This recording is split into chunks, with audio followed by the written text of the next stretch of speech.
MySejahtera untuk Terima kasih. Sally. Yang Berhormat Datuk Haji Jalaluddin bin Alias. Terima kasih Datuk Seri Speaker. Soalan saya nombor 7. Silakan Yang Berhormat. Terima kasih Speaker, terima kasih Haji Lebu. Alhamdulillah wassalatu wassalamu ala Rasulillah.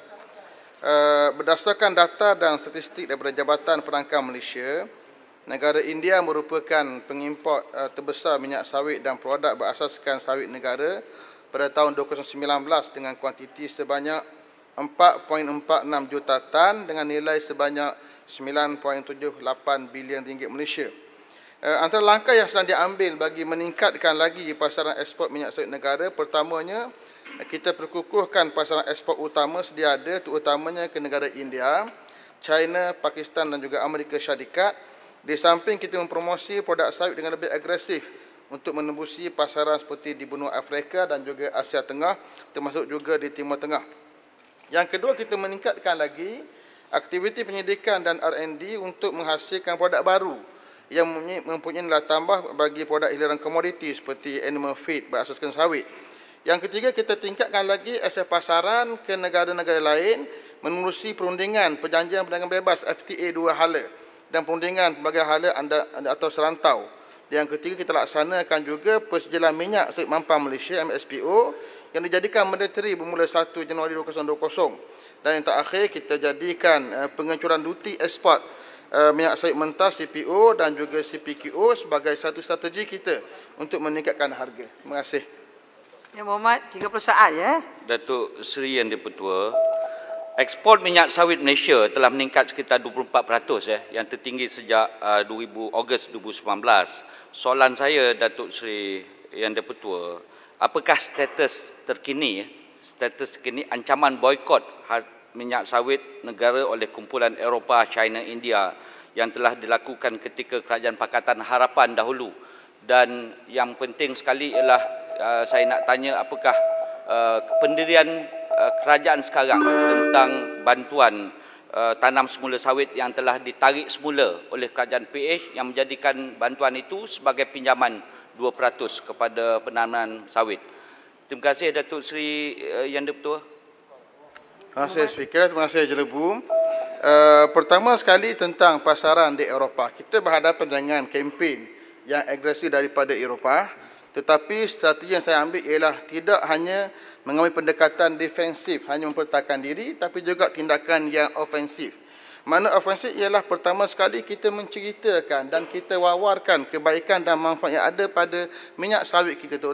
Antaranya saya bincang di peringkat antarabangsa untuk kita menaja beberapa profesor di bidang ini untuk membuat kajian tentang kebaikan bagi minyak sawit dan dijadikan sebagai jurucakap kita di peringkat antarabangsa menerusi kajian yang mereka laksanakan.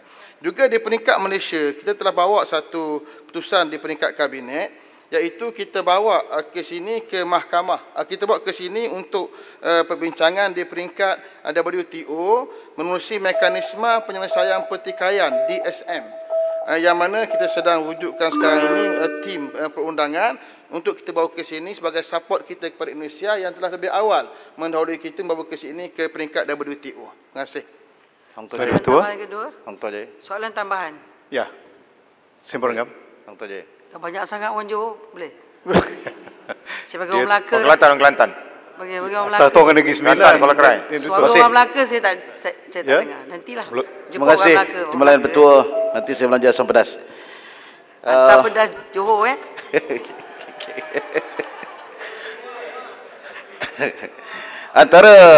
Masih Muhammad Menteri, antara permasalahan yang signifikan di dalam ikhtiar kita untuk memasarkan minyak sawit, terutama ke Eropah, adalah isu 3MCPD.